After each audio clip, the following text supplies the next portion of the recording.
On April 10, 2026, the Orion capsule Integrity splashed down in the Pacific Ocean 65 kilometers southwest of San Diego.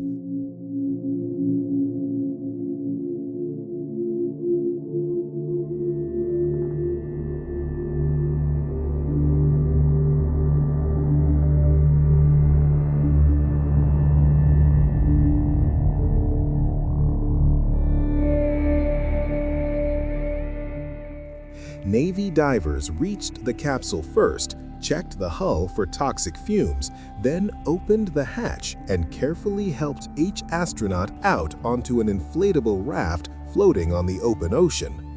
One by one, MH-60 Seahawk helicopters lifted them up to the USS John P. Murtha waiting nearby. And then, look at this. After 10 days in space, after 1.1 million kilometers, after flying around the moon and coming back through a wall of plasma, 4 people, on their own feet, home.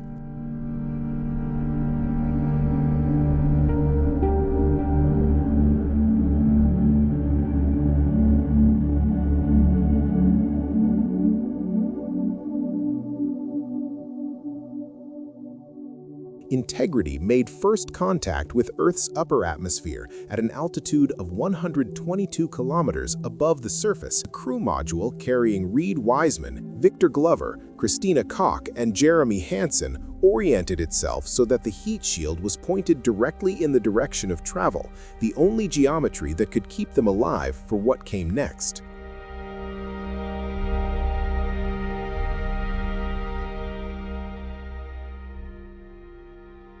And for the next 6 minutes, Mission Control in Houston had zero contact with the crew.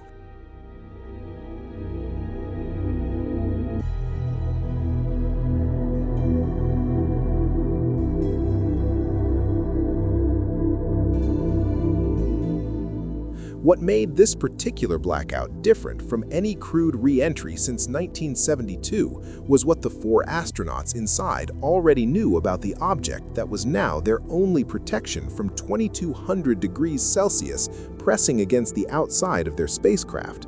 The heat shield had a documented flaw identified years before launch, and there had been no way to fix it in time.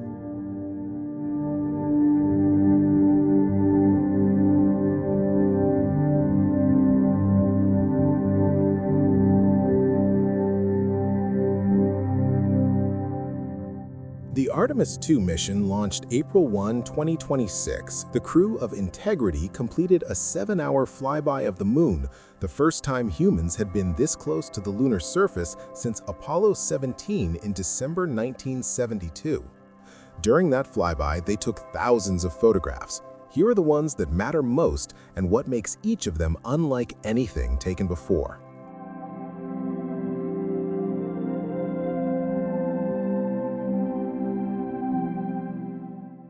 The first image released was Earthset, taken at 6:41 p.m. Eastern on April 6th through the window of the Orion spacecraft as the crew passed behind the moon's far side.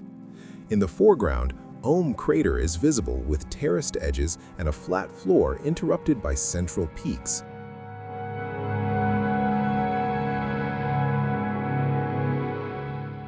In the background, a crescent Earth is disappearing behind the lunar horizon, its sunlit side showing white clouds and blue water over Australia and Oceania, while the rest of the planet is in nighttime darkness.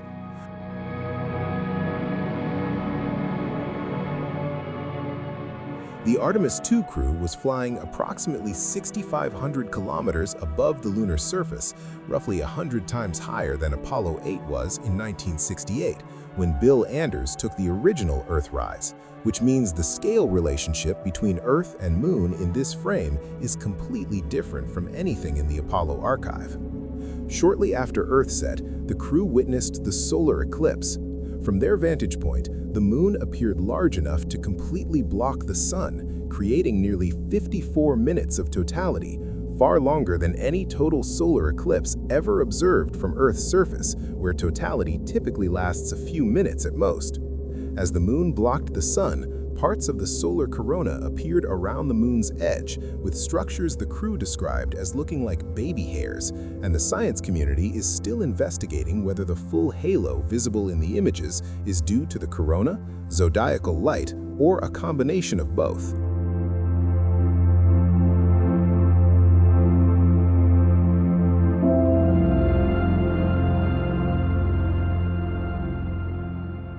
We have been to the moon before. Now, we are learning how to stay. The data coming back from this mission, the photographs, all of it is already being fed into the planning for what comes next. Artemis III will attempt the first crewed lunar landing in over 50 years, targeting the lunar South Pole, a region of permanent shadow and ancient ice that no human has ever stood in.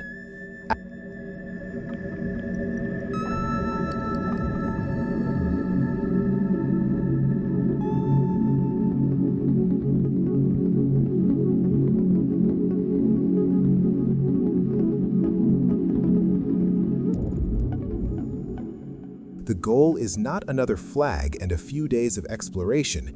It is a sustained presence, infrastructure, the beginning of something that stays, a base, a platform, a foothold on another world that doesn't disappear when the mission ends.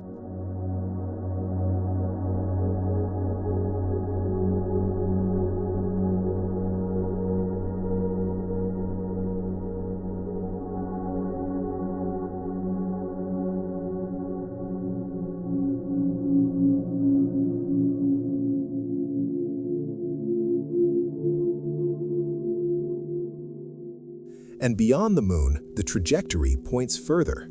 Mars is not a distant dream at this point. It is an engineering problem being actively solved, and every crewed mission that pushes humans deeper into space, every re-entry survived, every system tested at lunar distance shortens the gap between where we are and where we are going. Artemis II was one mission lasting 10 days, but the arc it belongs to is measured not in days or even decades, but in the entire future of our species as something that does not stay on one planet.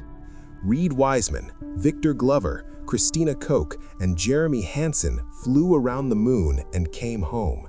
The people who walk on Mars will point back to this mission as one of the moments that made it possible.